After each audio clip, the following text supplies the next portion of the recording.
Hi guys, welcome back to Sparky About Movies. I really hope you've had an amazing week and are ready for this brand new weekend. Before we get into the video, make sure to follow me on the rest of my socials, my Instagram and my Twitter so you can keep up with the rest of my content journey. Today I'm going to be listing my top 10 creature feature movies.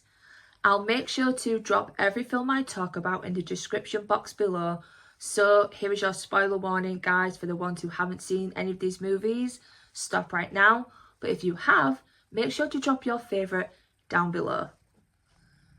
I quickly just want to jump in before we begin and say a huge thank you to everyone who has been watching, commenting, liking. It really means the world to me. I am so passionate about films and I love creating these videos. But I have noticed that only 40% of my subscribers are watching and the rest are not subscribed. So if you like my content, if you want to be friends, if you want to collab, if you want to talk movies, hit that subscribe button. It really would help me out and I appreciate you guys so much. First up at number 10, we have The Ritual, which came out in 2017 by the director David Bruckner. The Ritual gave us a creature design so magnificent that it's undoubtedly one of the best in recent years.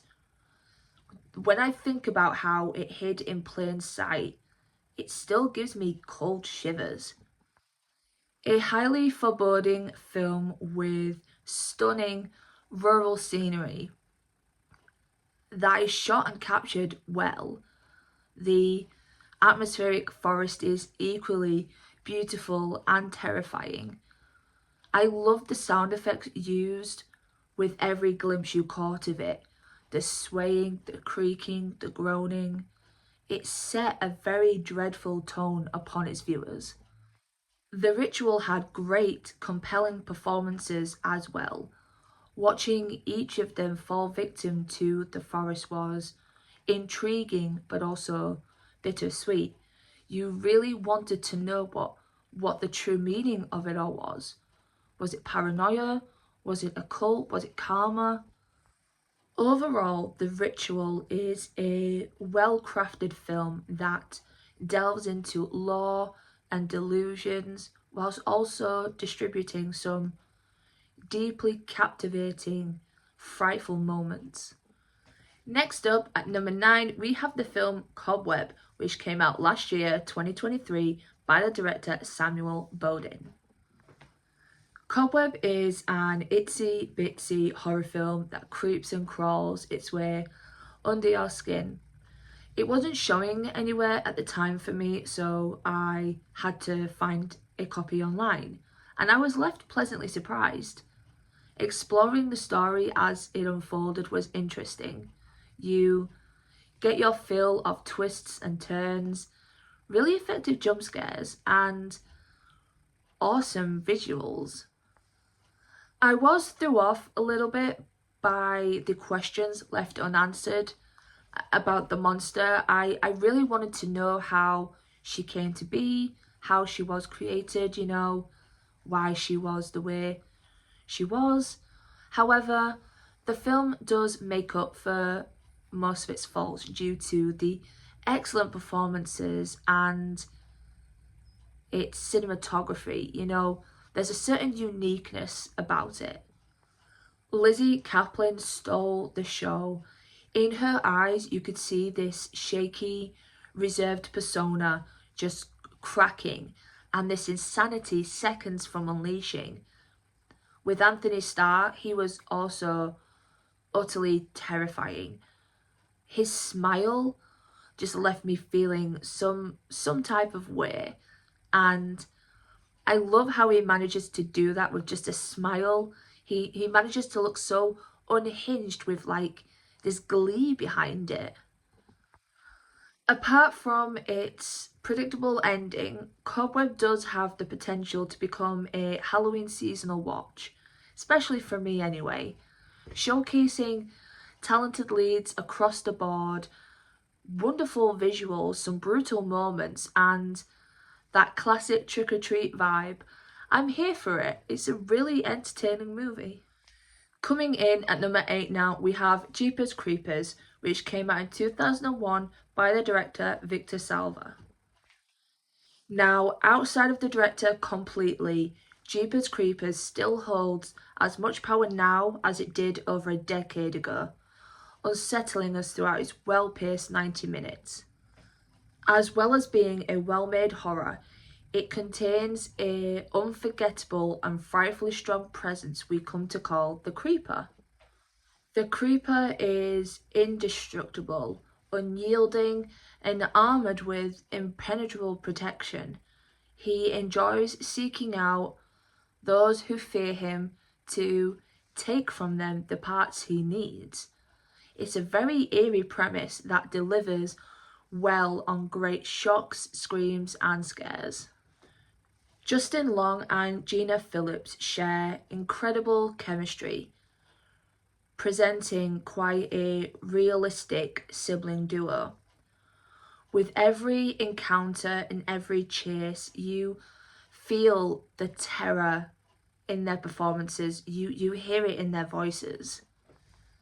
Jeepers Creepers is a successful fright fest and still provokes a tear because of its abrupt decision in ending the way we really wish it didn't. Coming in at number 7 now, we have The Mist, which came out 2007 by the director Frank Darabont.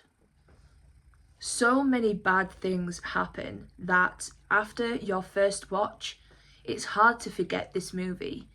It leaves such a burning impression, suffocating you with its atmosphere. This film is terrific in what it sets out to achieve. Although frustrating and devastatingly sad, The Mist's premise is exactly what we need to bring us down to earth. Not everyone gets a happy ending. The Mist has a fantastic cast with lots of familiar faces. Marcia Harden as the religious nut has to be one of the best irritating characters we've ever seen in a film, but yet she performs it with such mesmerising talent. She's a force on screen. The body horror is cool as well as the creature designs, but the CGI can kind of be off-putting throughout.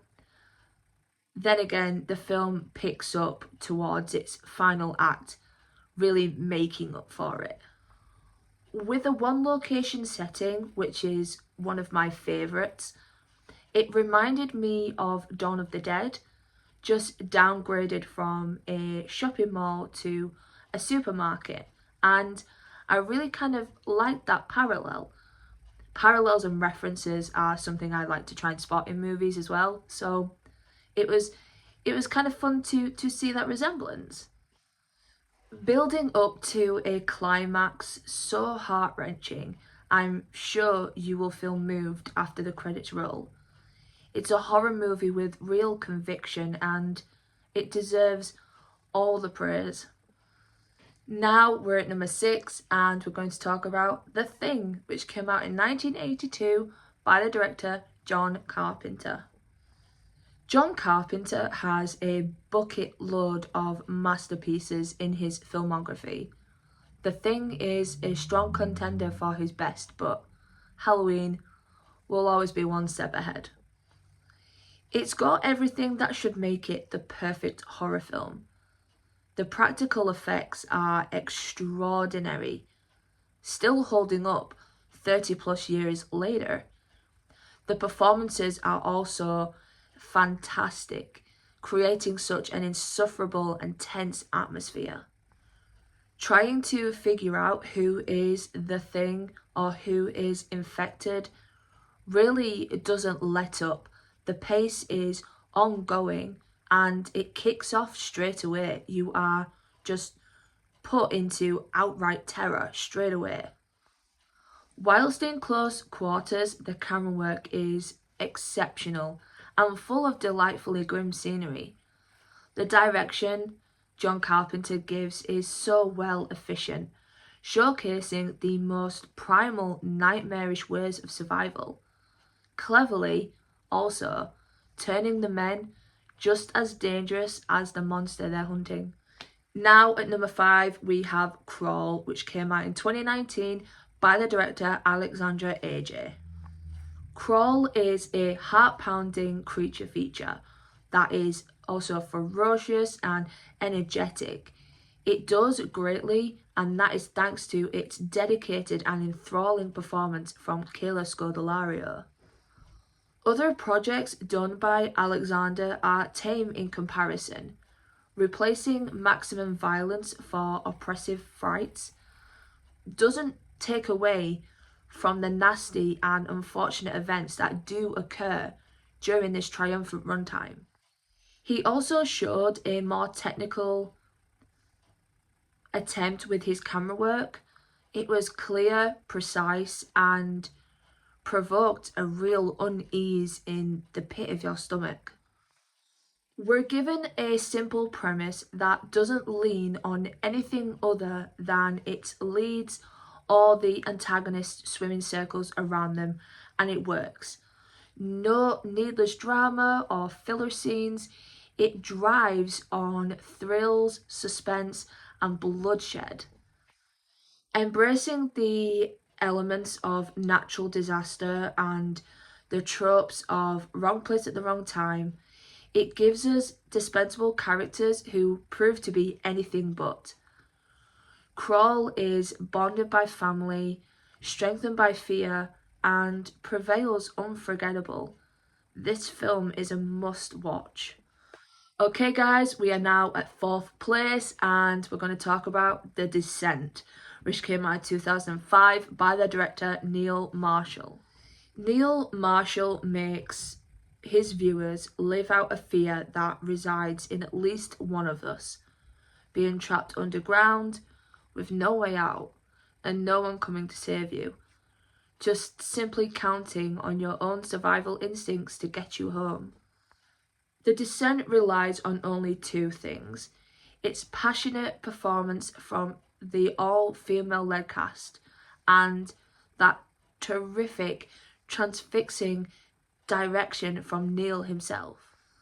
The unforgiving and merciless creatures leave nothing but endless trails of blood, guts, and violence. The Descent proves to be one of the best horror films of its decade, creating such a stifling atmosphere that makes it almost too hard to watch at times. Amongst the carnage and the creatures lurking in the dark, our girls also have their own internal demons to face. This then creates a much more hearty and emotional pull into the movie. Now in 3rd place we have another film by Neil Marshall called Dog Soldiers, which came out in 2002. Way before his breakthrough movie, Neil Marshall shook the world with Dog Soldiers, a solid, rip-roaring, flesh-tearing, grade A monster movie. It's a glorious retelling of the Wolf Pit's Platoon against the Howling. The cast here is phenomenal. They deliver well-timed punchlines, act like the brothers they are, and put up one goddamn hell of a fight. These werewolves are like the ones you've seen before. Sure, they have menacing fangs, but the towering visual of them is what sends a shiver down your spine. Using stilts to give them that height really elevated the terrifying image you get when you are face to face with them. Dog Soldiers contribute some grim but amazing special effects, making that one scene in the beginning all too real. The camera shows defeat and exhaustion on their faces, but man do they not give up. The platoon works their angles, they give a hammering good time and make sure to save every bullet. But obviously, if you've watched the film, only one comes out alive. This film is an all-time favourite of mine, and I will never be turned off by that. This film rules. Now at number 2, guys, we have The Cabin in the Woods, which came out in 2012 by the director Drew Goddard. Blowing minds with its tasteful gore, its outstanding monster designs, the hysterical bleak humour, and a very fucked up carnage-fueled final act, The Cabin in the Woods is deliciously chaotic and can quite honestly only be described as a love letter to fans everywhere. Balancing together horror, comedy and the unusual, it's a masterpiece, plain and simple. Straight away, you would expect the haunted house trope to take effect, but Drew Goddard makes his monster bashing spirit go free, and you are just enthralled in this electrifying fun movie. You're having a blast the entire time. A shout out to Marty is well deserved. That guy was hysterical, adorable, and so real. I am really hoping for a sequel. I'm holding out for it because I am salivating in wanting to know exactly what was hidden underground. And finally, at number 1, we have Aliens, which came out in 1986, directed by James Cameron. Nothing, and I mean quite literally nothing, can encapsulate the magnificence of this movie, but we're gonna try. Aliens is a masterclass of sci-fi and arguably one of the best films or even sequels ever made. Alien started us off on a slow burn, the unknown surrounding us and building up incredible suspense. It also showed fear in the most palpable of ways. Then we were catapulted into Aliens, a frenzied white-knuckled action movie. It goes bigger, it goes stronger. Every scene and every encounter is paced well and packs a punch. Moving from an inescapable, enclosed first confrontation to an exhilarating cinematic experience was a reach, but ultimately that turned it into such a hit. The thing about the Alien franchise is that every film is different.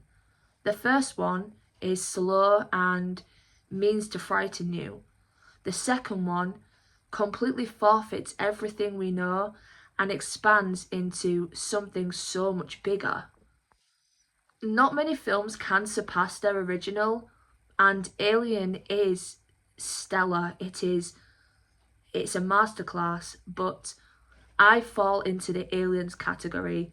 This is what you call a sci-fi movie.